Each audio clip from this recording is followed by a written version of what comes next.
Praise the Lord. हम परमेश्वर पिता के नाम को धन्यवाद देते हैं आज की सुंदर संगति के लिए। आज सुबह हम माई फाइनेंस माई रिस्पॉन्सिबिलिटी को फिर एक बार सीखने जा रहे हैं। लास्ट संडे हमने सीखा था सेविंग के विषय में, बचत के विषय में सीखा था, और आज हम सीखने जा रहे हैं गिविंग के विषय में, देने के विषय में। दरअसल ये गिविंग जो सब्जेक्ट है बहुत ही जटिल सब्जेक्ट है। जटिल नहीं है, दरअसल बहुत ही अच्छा है, आसान है, पर कुछ लोगों ने, जो लोग सच्चे दिल से प्रभु की सेवा नहीं करते हैं, जो लालच से भरे होते हैं, उन्होंने इस विषय को बहुत ज्यादा गंदा कर रखा है। और इस वजह से कई सारे विश्वासी, कई सारे अविश्वासी और कलीसिया इस विषय पर ज्यादा ध्यान देती नहीं है, और इस विषय के महत्व भी वे उनके मन से, उनके हृदय से निकलते चले जा रहे हैं। इसलिए मैं चाहता हूं कि आज की सुबह हम बहुत ही प्रॉपर वे में परमेश्वर के वचन का अभ्यास करें और जाने ये गिविंग क्या है।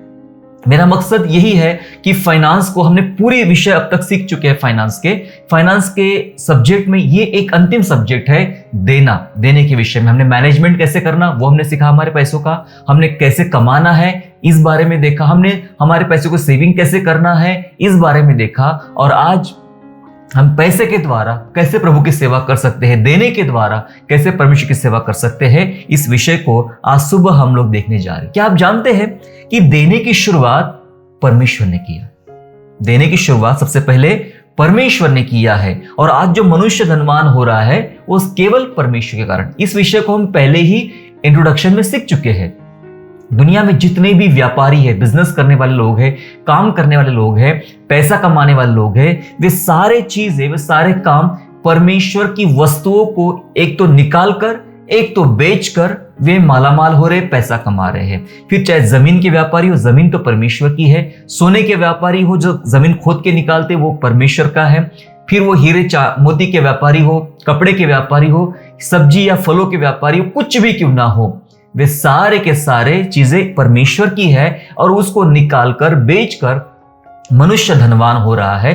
तो उसका वजह एकमात्र हमारा परमेश्वर है, और परमेश्वर की वजह से ही सारे लोग धनवान होते चले जा रहे हैं। मेरे प्यारो, ये परमेश्वर ने पहले से दे के रखा है पृथ्वी में सारी चीजें। देने की शुरुआत परमेश्वर ने किया है, इस बात को हम सीख रहे हैं। क्या आप जानते हैं आज भी वह अपने मांगने वाले को जो चाहिए वो देता है, दे रहा है, अभी भी दे रहा है जो उसको मांग रहे हैं। कई लोग चंगाइयां मांग रहे, कोई लोग आशीष मांग रहे, कोई लोग बहुत सारी चीजें मांग रहे हैं, और जो मांगने वाले को परमेश्वर आज भी उनको दे रहा है। परमेश्वर ने देना बंद नहीं किया है, परमेश्वर ने अभी भी देना चालू रखा है। हम जितने लोग प्रार्थना कर रहे हैं, हमारी प्रार्थना का उत्तर परमेश्वर दे रहा है, और देना परमेश्वर ने स्टार्ट किया है। बाइबल कहती है प्रेरितों के काम अध्याय 20 और वचन 35 में, book of Acts chapter 20 and verse 35 में लिखा है कि लेने से देना धन्य है। ऐसा लिखा है कि उसने आप कहा, खुद यीशु ने कहा कि लेने से देना धन्य है। प्रभु यीशु ने कहा कि देने वाले धन्य हैं। जी हाँ, जो सचमुच देने की सेवकाई में आगे है, देने के लिए अपने आप को तैयार रखते हैं, बाइबल कहती कि आप धन्य हो। लेने वाले धन्य नहीं है, लेकिन देने वाले धन्य है। जी हाँ, हम जिसको देते हैं कई बार उसके विषय में बहुत सारी कुड़कुड़ाहट से हम भर जाते हैं कि हमने इसको दिया, इसने ये किया, इसने वो किया। उसका छोड़ दीजिए, उसका लुकआउट हमारा काम नहीं है, परमेश्वर उसे देखेगा। हमारा काम क्या है, मैंने कैसे दिया। देने वालों को धन्य बोला, लेने वाले के बारे में ज्यादा कुछ है नहीं, तो आप लेने वाले को छोड़ दीजिए। आप कैसे मनसा से दे रहे हैं ये मायने रखता है, और यीशु ने कहा कि देने वाले धन्य हैं। यही नहीं, देना दरअसल एक सेवकाई है, देना दरअसल एक आराधना है, देना आराधना का भाग है। आराधना, जैसे हम लोग गीत गाकर परमेश्वर की आराधना करते हैं, जैसे हम लोग ताली बजाकर परमेश्वर की आराधना करते हैं, जैसे हम वचन बोलकर आराधना करते, किसी की सेवा करके आराधना करते हैं, वैसे ही देने के द्वारा हम परमेश्वर की आराधना कर सकते हैं। क्योंकि लिखा है नीति वचन अध्याय 3 और वचन 9 में, प्रोवर्ब्स चैप्टर 3 एंड वर्स 9 ऐसा लिखा है, अपनी संपत्ति के द्वारा और अपनी भूमि की पहली उपज दे देकर यहोवा की प्रतिष्ठा करना। यहोवा की प्रतिष्ठा, यहोवा की आराधना कैसे करना है? अपनी संपत्ति के द्वारा और अपनी भूमि की पहली उपज, जो पहला फल ईश्वर ने आपको दिया है, वो देकर परमेश्वर की आप आराधना कर सकते हो। मेरे प्यारो, देना आराधना का एक भाग है। इसलिए हमने सर्वोत्तम जो है हमारे लिए, सबसे पहले हमें पहला फल हमें हमारे परमेश्वर को देना है। कैन और हाबिल भी गए थे परमेश्वर के पास देकर उसकी आराधना करने के लिए, लेकिन परमेश्वर ने हाबिल की भेंट को ग्रहण किया और कैन की भेंट को इसलिए ग्रहण नहीं किया क्योंकि हाबिल ने तहे दिल से, सच्चे दिल से पहली भेंट परमेश्वर को दिया था। मेरे प्यारो, देना दरअसल एक आराधना है। कई बार ऐसा होता है कि हम पाने के लिए बहुत ज्यादा ललायत होते हैं, पाना चाहते हैं, हर कोई पाना चाहता है, लेकिन देने के लिए कोई तैयार नहीं है। हर किसी की मनसा यह है कि प्रभु से मुझे ये चाहिए। अपनी प्रार्थनाएं सोच लीजिए, सुबह से लेकर रात तक जो हम प्रार्थनाएं करते हैं उसमें सिर्फ मांगते ही रहते हैं, सिर्फ मांगते रहते हैं। प्रभु मुझे चंगाई देना, मुझे आशीष देना, मुझे परिवार का स्वास्थ्य देना, मुझे ये देना, हमें वो देना। हम दिन भर मांगते ही रहते प्रार्थना में, लेकिन हमारी प्राप्ति जो है, दरअसल हमें जो मिलता है, हमारी प्राप्ति हमारे देने पर निर्भर है। हमारी प्राप्ति हमारे देने पर निर्भर है। कैसे? लूका अध्याय 6 और वचन 38 के अनुसार, Luke gospel chapter 6 and verse 38, जहां ऐसा लिखा है, देखो कैसे निर्भर है हमारी प्राप्ति हमारे देने पर। लिखा है, दिया करो तो तुम्हें भी दिया जाएगा। नियम सुनिए बाइबल का नियम है, दिया करो तो तुम्हें भी दिया जाएगा। लोग पूरा नाप दबा दबा कर, हिला हिलाकर और उभरता हुआ तुम्हारी गोद में डालेंगे, क्योंकि जिस नाप से तुम नापते हो तुम्हारे लिए उसी नाप से नापा जाएगा। कैसा हमारी जो प्राप्ति है कैसे हमारे देने पर निर्भर है, क्योंकि लिखा है कि अगर हम देंगे तो हमें दिया जाएगा। नियम है, पहले हमें देना है तो फिर हमें दिया जाएगा। कैसे मिलेगा? नाप दबा दबा कर, हिला हिला कर और उभरता हुआ तुम्हारी गोद में डालेंगे, क्योंकि जिस नाप से तुमने नापा है तुम्हारे लिए उसी नाप से नापा जाएगा। इसका मतलब यह होता है कि हमने दबा दबा कर और पहली भेंट हमने परमेश्वर को दिया है, तो परमेश्वर के द्वारा भी हमें वैसे ही दबा दबा कर पहली उपज या पहली भेंट परमेश्वर हमें हमारे लिए देगा। इसलिए मैंने कहा कि हमारी जो प्राप्ति होती है, हमारी प्राप्ति हमारे देने पर निर्भर होती है मेरे प्यार। इसलिए हमने देना चाहिए, देने के द्वारा परमेश्वर की आराधना होती है और हमें बहुत सारी चीजें प्रभु देता भी है। एक उदाहरण मैं आपसे शेयर करना चाहता हूं। मैं आपको दो चीजें बताना चाहता हूं। पहली जो बात यह है कि क्या आपने कोई तालाब को देखा है? पॉन्ड जिसे कहते हैं या लेक कहते हैं, तालाब जिसमें पानी बिल्कुल एक जगह जमा रहता है, वो तालाब है, पॉन्ड है। और एक होती है बहती नदी, दोनों में पानी है, तालाब में भी पानी है, नदी में भी पानी है। दोनों के पानी में अंतर क्या है, डिफरेंस क्या है दोनों के पानी में? एकदम सिंपल डिफरेंस है दोनों के पानी में।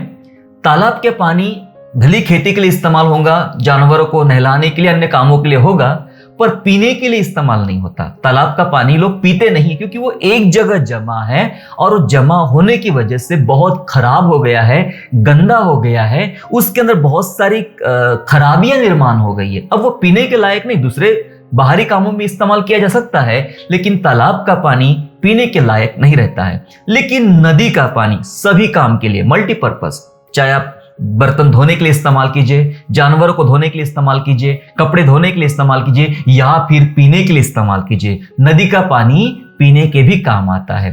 दो उदाहरण मैंने बताया, एक तालाब का, एक नदी का। दोनों में अंतर हमने देखा कि तालाब का पानी एक जगह जमा है इसलिए वो पीने के योग्य नहीं है, और नदी का पानी बह रहा है इसलिए वो पीने के योग्य है। ठीक वैसा ही हमारे अपने धन के विषय में है।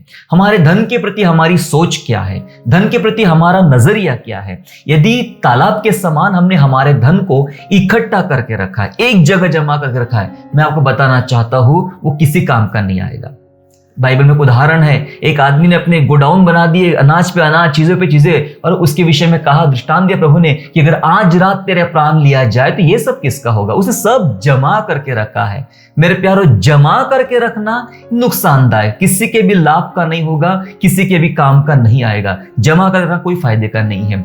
बीच में मैंने एक न्यूज पढ़ा था एक भिखारी के विषय में। भिखारी मर गया, रास्ते में पड़े पड़े मर गया।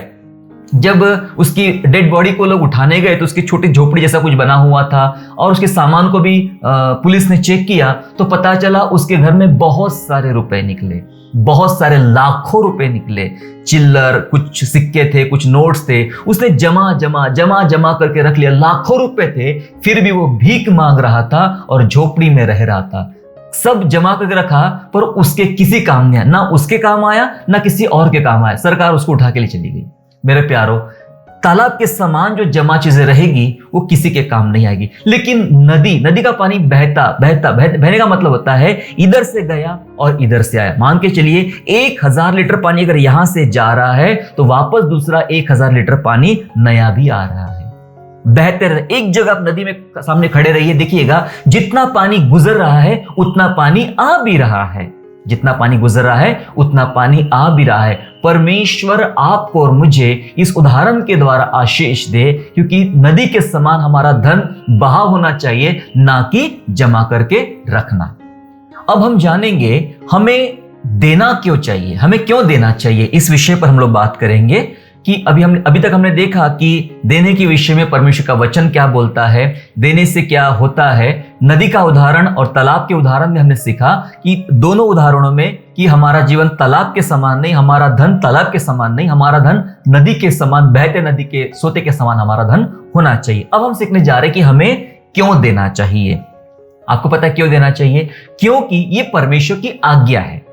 जी हां, ये परमेश्वर की आज्ञा है देना। कहां लिखा है? मलाकी उसका अध्याय 3 और वचन 10। मलाकी चैप्टर 3 एंड वर्स 10 में ऐसा लिखा है कि सारे दशमांश भंडार में ले आओ कि मेरे भवन में भोजन वस्तु रहे। और सेनाओं का यहोवा यह कहता है कि ऐसा करके मुझे परखो कि मैं आकाश के झरोखे तुम्हारे लिए खोलकर तुम्हारे ऊपर अपरंपार आशीष की वर्षा करता हूं कि नहीं। मलाकी 3:10 ऐसा कहता है, आज्ञा दिया परमेश्वर ने कि सारे दशमांश परमेश्वर के भंडार में ले आओ ताकि परमेश्वर के भवन में भोजन वस्तु रहे। जी हां, परमेश्वर के भवन में भोजन वस्तु रहने के लिए परमेश्वर ने आज्ञा दिया है कि अपने भंडार, सारे दशमांश जो है परमेश्वर के भंडार में आप ले आइए। हमें देना है क्योंकि परमेश्वर ने आज्ञा दिया है। और आज्ञा का पालन क्यों करना है? सच बताओ एक बात तो, प्यार की खातिर प्रभु को देना चाहिए। हम प्रभु से प्यार करते हैं और जिससे हम प्यार करते हैं उसको हम बहुत कुछ देते हैं, सब कुछ उसके लिए जिससे हम प्यार करते हैं। यदि हम परमेश्वर से प्यार करते हैं तो हम सब कुछ परमेश्वर के लिए न्यौछावर करने को हमने तैयार होना चाहिए। और जब हम प्यार करते हैं तो प्रेम करने वाला आज्ञा का भी पालन करता है। और परमेश्वर की आज्ञा ये है कि हमें देना चाहिए। मलाकी 3:10 में लिखा कि सारे दशमांश भंडार में ले आओ कि मेरे भवन में भोजन वस्तु रहे। और सेनाओं के यहोवा ने यही कहा है कि मेरे भवन में भोजन वस्तु रहे। जी हाँ, हमें देना है प्यार की खातिर। एमी कार्मिकल नाम की एक सेविका थी। एमी कार्मिकल नाम की एक सेविका थी और जिसने ऐसा कहा, आप प्यार के बिना दे सकते हैं, आप प्यार के बिना दे सकते हैं, लेकिन आप देने के बिना प्यार नहीं कर सकते हैं। सुने क्या कहा एमी कार्मिकल ने कि आप प्यार के बिना दे सकते हैं। किसी को देना मोहब्बत नहीं है, प्यार नहीं, तब भी आप दे के आगे निकल जाएंगे। प्यार के बिना दे सकते, लेकिन आप देने के बिना प्यार नहीं कर सकते। जी हाँ, हम देने के बिना प्यार नहीं कर सकते हैं। अगर हम परमेश्वर से प्यार करते हैं तो देने के बिना प्यार नहीं कर सकते हैं। अब हम सिर्फ गिविंग के बारे में पढ़ रहे हैं तो यहां बात सिर्फ पैसों की नहीं है, धन की नहीं है। देना तो बहुत कुछ है। अपना जीवन ही परमेश्वर को दे देना है, अपना समय परमेश्वर को देना है, अपना लाइफ, अपनी लाइफ का एक महत्वपूर्ण हिस्सा परमेश्वर को दे देना है, अपने जीवन का खास भाग परमेश्वर को देना है। बड़ी उल्टी सोच है लोगों की कि ईश्वर को देने की जब बारी आती है तो वह पुराना देते हैं, बचा हुआ देते हैं, या खराब देते हैं, या अब उसके किसी काम का नहीं रहा तब देते हैं। हमें बेहतर देना है। मैं इस बात के लिए खुदा को धन्यवाद करता हूं कि बहुत ही जवानी में मैंने परमेश्वर को अपना जीवन दिया और तभी से मैंने उसकी सेवा करना आरंभ कर दिया। अभी भी मैं उसकी सेवा कर रहा हूं और आगे जब तक ईश्वर मुझे जीवन देगा मैं उसकी सेवा करता रहूंगा। लेकिन सामान्य सोच ये नहीं है। सामान्य सोच ये है कि आपका बचपन जो होता है आपने बेहतर रूप से खेलकूद में, पढ़ाई लिखाई में गुजारना चाहिए। किशोर अवस्था, फिर जवानी में शादी करो, बच्चे ये वो करो, और जब आप रिटायरमेंट हो जाए, जब आप बूढ़े हो जाए, बूढ़े होने के बाद कोई काम नहीं है, आपको सरकार ने काम से निकाल दिया है, आप कहीं जॉब नहीं कर सकते, आप कहीं कुछ नहीं कर सकते, एक बार आप फ्री हो गए तो आप कहते अब हम प्रभु की सेवा करेंगे। जी हाँ, ऐसा कर भी रहे बहुत सारे लोग। मुझे आप बताइए, अब भाई जो आदमी रिटायर्ड हो गया वो ना सरकार के काम का है, ना किसी व्यापार के काम का है, ना किसी काम के है, मुंह में दांत नहीं, पेट में आंत नहीं, आंखें अंदर चली गई, मुंडी ऐसे ऐसे ऐसे हिलती है, उनको किसी और के सपोर्ट की जरूरत है, भाई वो क्या सेवा करेंगे? वो क्या सेवा, उनको खुद को किसी की सेवकाई की जरूरत है, वो क्या सेवा करेंगे? जब आपका जीवन का बेहतर समय था तो आपने संसार के लिए बीवी बच्चे, खाना पीना, नौकरी चाकरी, पैसा, ये वो, घूमना फिरना, इसमें गवा दिया, अब कुछ नहीं बचा, आप किसी काम के नहीं रहे, तो बुढ़ापे में क्या अपना जीवन परमेश्वर को दे रहे हो? सोचिए जरा, बेहतर जीवन ही परमेश्वर को दे देना है। इसलिए वचन में लिखा है, यह आज्ञा है कि परमेश्वर के पास ला। हाँ, ये बात अलग है कि अब हम गिविंग के बारे में देख रहे थे, यह बात पैसों की हो रही है, लेकिन हमें सब कुछ, हमारा समय, हमारी जवानी, हमारा पैसा, एवरीथिंग हमें परमेश्वर को दे देना चाहिए, क्योंकि हम उससे प्यार करते हैं। जी हाँ, हमें इसलिए भी देना चाहिए ताकि परमेश्वर की कलीसिया की आवश्यकताएं पूर्ण हो सके। कलीसिया में बहुत सारी आवश्यकता होती, क्या आप जानते? कलीसिया में सिर्फ इकट्ठा होना और आराधना करना, गीत गाना, यही सब नहीं होता है। कलीसिया में बहुत अलग अलग कार्य पाए जाते हैं, जैसे गरीब बच्चों की शादियां होना, ये एक कार्य है, गरीबों की सहायता करना, कलीसिया के दूसरे खर्चे पूरे करना, सेवकाई के दूसरे खर्चे पूरे करना, ऐसे बहुत सारे काम सेवकाई में, कलीसिया में लगे रहते हैं। और ये कलीसियाई काम जो होते हैं, बिना हमारे दान के, बिना हमारे गिविंग के द्वारा पूर्ण होना थोड़ा सा मुश्किल हो सकता है, इसलिए देना चाहिए। कौन देता था? जब कलीसिया की, प्रेरितों के काम में आरंभिक कलीसिया की आवश्यकता हुई, तब लोगों ने देना सीखा, लोगों ने देना सीखा। लिखा है प्रेरितों के काम अध्याय 4 32 से लेकर 35 तक, book of Acts chapter 4 and 32 to 35 तक जब हम पढ़ेंगे तो ऐसा लिखा है वहां पे, और विश्वास करने वालों की मंडली एक चित्त और एक मन के थे, एक चित्त एक मन के थे, और यहां तक कि कोई भी अपनी संपत्ति अपनी नहीं कहता था। ये मेरी संपत्ति ऐसा कोई नहीं कहता था, लिखा है, परंतु सब कुछ साझे का था। साझे का मतलब बराबरी का था। भाई जो तेरा है वो मेरा है, ये यीशु मसीह का वाक्य है, यीशु मसीह का वाक्य है, ये जो तेरा है वो मेरा है। वो चेले भी ऐसे कहते थे कि सब कुछ साझे का है, सब कुछ साझे, मेरा अपना है, मेरा इतना है, ऐसा कोई नहीं बोलता था जैसा आज बोला जाता है। कलीसिया में बड़े बड़े होर्डिंग्स लगाए जाते हैं, बड़े बड़े बोर्ड लगाए जाते हैं कि फलाने साहब ने इतना पैसा दान दिया है, इनकी वजह से छत डाला गया, इनकी वजह से जमीन हुई, इनकी वजह से कुर्सी आई, ये सब अपना अपना नाम लिखाते। लेकिन नियम वचन में ऐसा होता था, सब साझे का था, कोई कहता नहीं था कि ये मेरा है। आगे सुनिएगा 33, और प्रेरित बड़ी सामर्थ से प्रभु यीशु के जी उठने की गवाही देते रहे और उन सब पर बड़ा अनुग्रह था।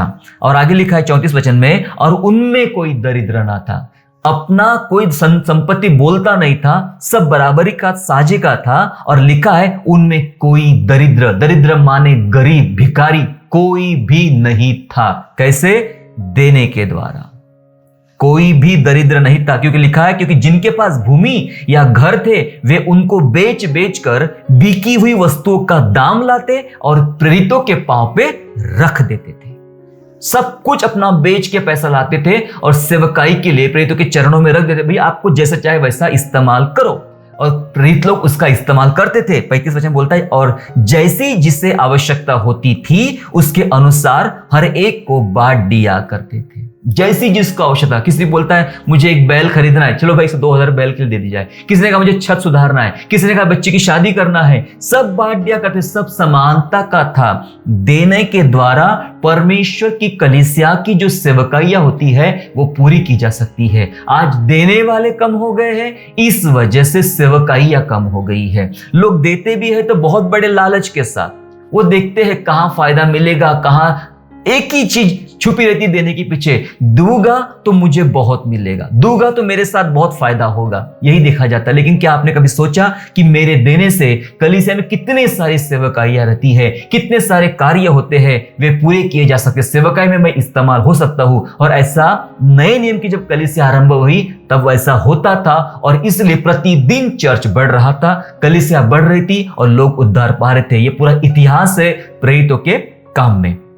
हमें क्यों देना है, इस बात पर हम आगे और बढ़ रहे हैं। हम देख रहे हैं हमें इसलिए देना है ताकि सेवकों की मतलब याजकों की जरूरतें पूर्ण हो सके, जिससे हमारे घर पर आशीष हो। जी हाँ, जो लोग सेवक है, जो लोग याजक है, उनकी जरूरतें पूर्ण होना चाहिए। जब नेहमाया अपने शहर पहुंचता है और देखता है कि शहरपना टूटी हुई है, सारा वातावरण बिगड़ा हुआ है, उसने एक जगह यह भी देखा कि जिन लेवियों को सेवकाई करना था उनको उनका हक नहीं मिलता था, उनकी रोजी उनको नहीं मिलती थी। इस कारण वे खेतों में काम करने के लिए भाग गए और जो सेवकाई थी वो सेवकाई करने वाले कोई भी नहीं रहे। जो लोग याजक है, जो लोग सेवक है, फुल टाइम सेवा कर रहे, रात और दिन खुदा के पीछे चल रहे हैं, ये जरूरी है कि उनकी जरूरतें हमारे द्वारा पूर्ण की जा सके, ताकि हमारे घरों पर याजकों के द्वारा, सेवकों के द्वारा हमारे घरों पर उनकी आशीष हो। यहेजकेल चैप्टर 44 एंड वर्स 30, यहेजकेल चैप्टर 44 और उसका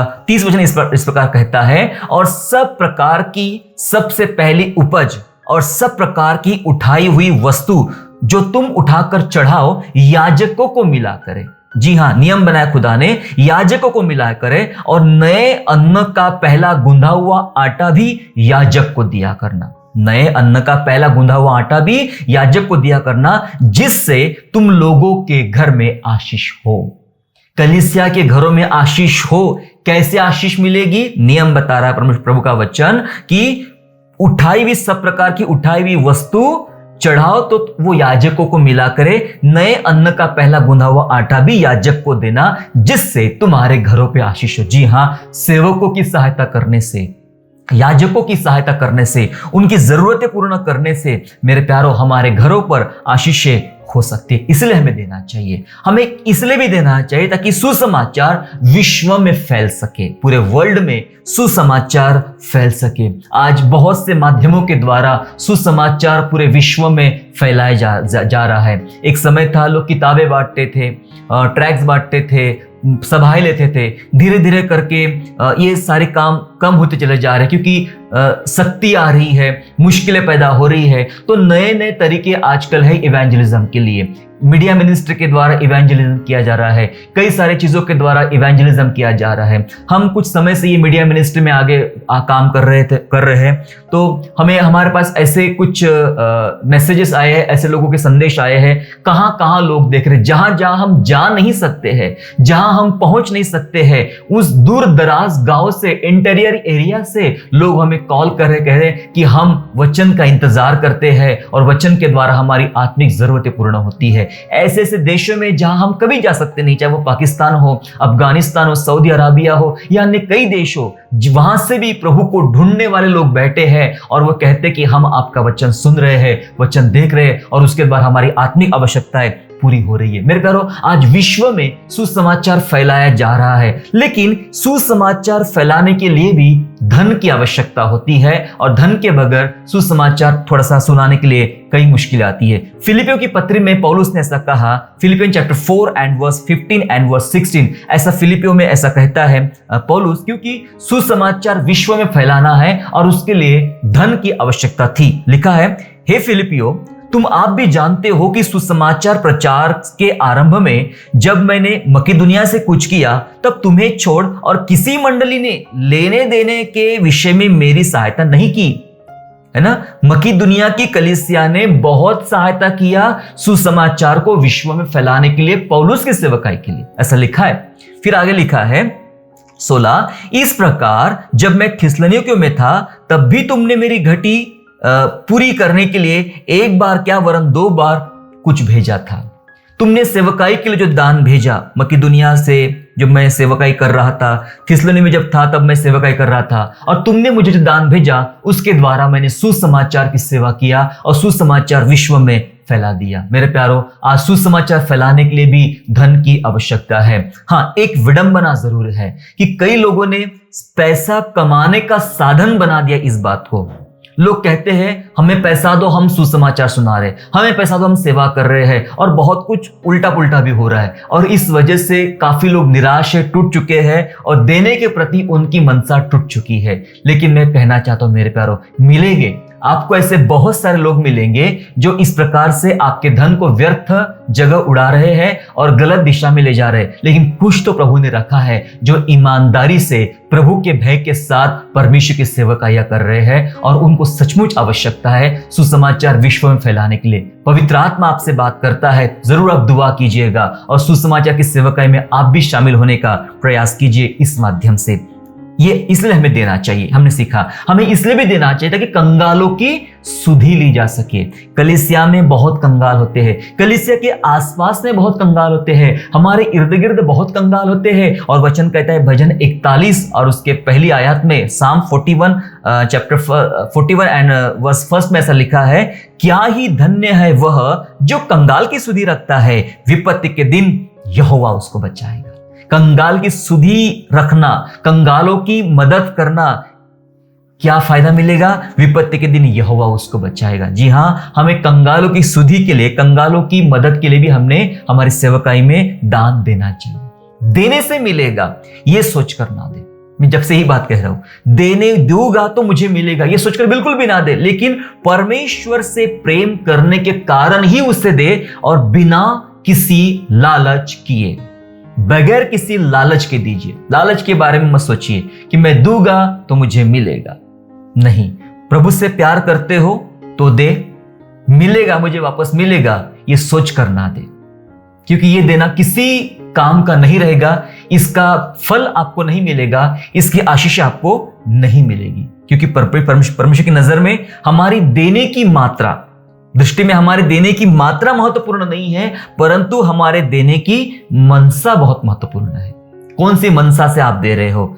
मंदिर के लिए दान इकट्ठा किया जा रहा था और बहुत सारे लोग लाइन में खड़े हैं, दान डाल रहे हैं, और एक गरीब विधवा वहां पर आती है, महिला वहां पर आती है और वह 2 दमड़ी डालती है। उसे कहा जाता है ज्यादा नहीं डाल सकती है। यीशु वहीं पे खड़े थे, यीशु ने कहा मैं तुमसे सच कहता हूं सबसे ज्यादा स्त्री ने डाला है, क्योंकि उसने पूरी दिन भर की आमदनी डाल दी। कईयों ने बहुत कुछ डाला था लेकिन उनके पास बहुत कुछ बचा भी था, लेकिन इस स्त्री के पास जो 2 ही दमड़ी थी सब दे दिया, इसके पास कुछ नहीं बचा। इसका अमाउंट मायने रखता नहीं है, इसकी मनसा मायने रखती है। मेरे प्यारों, मात्रा महत्वपूर्ण नहीं है, मनसा महत्वपूर्ण है हमारी देने की। आगे हम देखने जा रहे हैं जल्दी से कि दान देने की आशीष क्या मिलेगी, इस पर ही बात करेंगे और फिर समाप्त करते हैं। दान देने की आशीष यह है कि आशीषों की वर्षा होगी। मलाकी 3:10 में लिखा है कि मैं तुम्हारे ऊपर अपरंपार आशीष की वर्षा करूंगा। 2 हमने अभी पढ़ चुके हैं। आशीषों की वर्षा होगी, देने के द्वारा हमारे पर बहुत विभिन्न प्रकार की आशीष आएगी जिससे हम गिन नहीं सकते, जिससे हम सोच नहीं सकते कि आशीष क्या होती है। लेकिन खुदा का वादा है कि वो हमें आशीष देगा।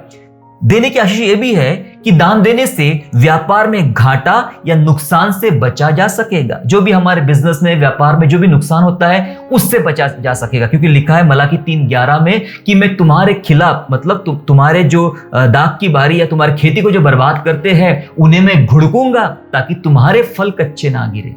मतलब तुम्हारा नुकसान ना हो, मैं तुम्हारा नुकसान होने नहीं दूंगा, मैं उन्हें घुड़कूंगा, तुम्हें नुकसान से बचाऊंगा। देने के द्वारा हम हमारे व्यापार या नौकरी या जिस अन्य बातों में नुकसान से हम लोग बच भी सकते। ये दान देने की आशीष है। देने से हमें लाभ मिलेगा, ये पक्की बात है, लाभ तो मिलेगा। प्रभु ऐसा नहीं कहता कि तुम दो और भूल जाओ, नहीं, वो तो कहता है तुम अगर एक गिलास किसी को पानी भी पिला तो उसका भी बदला तुम्हें मिलेगा। तो परमेश्वर क्यों नहीं देगा? लेकिन मैंने इसलिए सिखाया कि हमें कभी ये मनसा रख के नहीं देना चाहिए। लेकिन बाइबल तो कहती है कि देने से हमें लाभ मिलेगा। फिलिपियंस चैप्टर 4 एंड वर्स 17, फिलिपियो 4:17 ऐसा कहता है, यह नहीं कि मैं दान चाहता हूं, परंतु मैं ऐसा फल चाहता हूं जो तुम्हारे लाभ के लिए बढ़ता जाए। दान इसलिए चाहिए ताकि वो इससे तुमको फायदा मिले, तुम्हारा लाभ इसमें हो, तुम्हारी तरक्की इसमें हो, और वो मिलती है दान देने के द्वारा।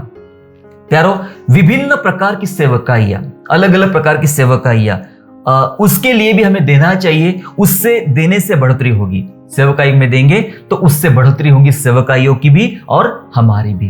कई बार हम सोचते हैं कि मैं एक ही प्रकार की सेवा में काम करूंगा, लेकिन दुनिया में बहुत प्रकार, गरीबों की सेवा है, बच्चों की सेवा है, अनाथों की सेवा है, वृद्धों की सेवा है, सुसमाचार की सेवा है, बीमारों की चंगाई की सेवा है, बहुत प्रकार की सेवा है, मीडिया की सेवा है, बहुत अलग अलग प्रकार की सेवकाइयां हो रही है और हमें अलग अलग प्रकार की सेवकाई के लिए हमें देना भी चाहिए। नीति वचन 11 उसका 24, प्रोवर्ब्स चैप्टर 11 एंड वर्स 24 इस प्रकार कहता है, ऐसे है जो छितरा देते हैं, मतलब बिखर देते हैं, मुट्ठी में दान लिया, बीज लिया, बिखर दिए। ऐसे है जो छितरा देते हैं तो भी उनकी बढ़ती होती है, वचन बोलते तब भी वे उनकी बढ़ती होती है। लेकिन ऐसे भी है जो यथार्थ से भी कम देते हैं, मतलब जितना देना चाहिए उससे भी कम देते हैं, इससे उनकी घटती ही होती है। जी हाँ, छितराने वालों की बढ़ोतरी होगी, लेकिन जितना देना है उससे भी कम देते हैं, इससे उनकी घटती होगी। ऐसा नीति वचन 11:24 कह रहा है। इसलिए हमें छितराने का मतलब होता है सब प्रकार की सेवकाई। मैं जो कर सकता हूं, जहां जहां मैं दे सकता हूं, वहां देने के लिए सामने आना चाहिए और सब प्रकार की सेवकाई के लिए हमने दान देना भी चाहिए। अब कई लोग ऐसे कहते हैं कि दशमांश, नया नियम में दशमांश ही नहीं है, दशमांश शब्द कहा है। कई लोग मुझे पूछते हैं कि नया नियम में दशमांश तो नहीं है। हाँ नहीं है, बच गया, क्योंकि दशमांश नहीं है। दशमांश होता तो मजबूरी से आप दशमांश देना पड़ता था, तो लोग खुश होते कभी कभी कुछ लोग कि भाई चलो बच गए, दशमांश तो है नहीं नया नियम में, वो तो पुराने नियम में है। बिल्कुल सही है, नया नियम में दशमांश नहीं है, लेकिन दशमांश से ज्यादा है। नया नियम कहता है सब कुछ देने के बारे में कहता है। पुराना नियम आपकी आमदनी का दशमांश देने के लिए बोलता है, तो नया नियम सब कुछ देने के बारे में सिखाता है, अपना सब कुछ, दशमांश से भी ज्यादा। दशमांश मतलब 10%, नया नियम बोलता 100%। सिर्फ पैसा नहीं, सब कुछ चाहिए तेरा, सब कुछ, तेरा जीवन भी चाहिए, तेरा परिवार भी चाहिए, तेरा धन भी चाहिए, तेरा मन भी चाहिए, संपूर्ण बुद्धि, संपूर्ण शक्ति, संपूर्ण शक्ति के साथ मन से प्रभु यीशु की सेवा कर। सब कुछ चाहिए, सब कुछ है बाइबल में। इसलिए क्या करना चाहिए?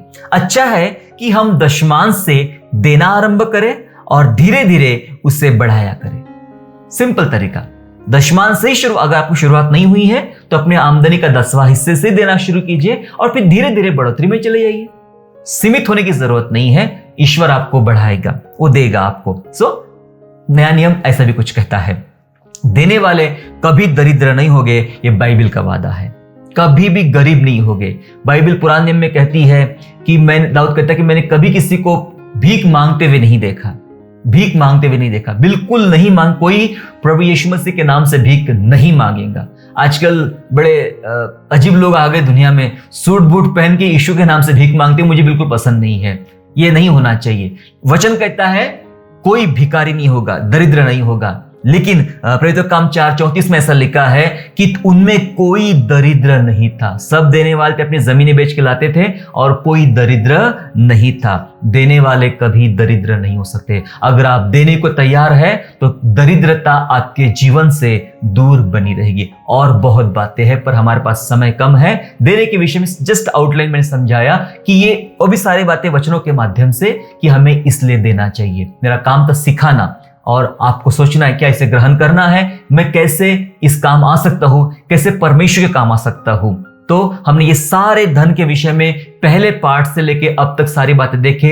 माय फाइनेंस माय रिस्पॉन्सिबिलिटी, मेरा पैसा मेरी जिम्मेदारी। जी हाँ, ये आपकी जिम्मेदारी है और जिम्मेदारी के सारी चीजें हम लोग सीख चुके हैं। परमेश्वर आप सभी को आशीष दे। आप जरूर देने के लिए भी आगे बढ़िए, जिसके द्वारा परमेश्वर आपके अपने जीवन को, आपके व्यापार को, आपके परिवार को सचमुच आशीषित करेगा। आइए हम लोग दुआ करें।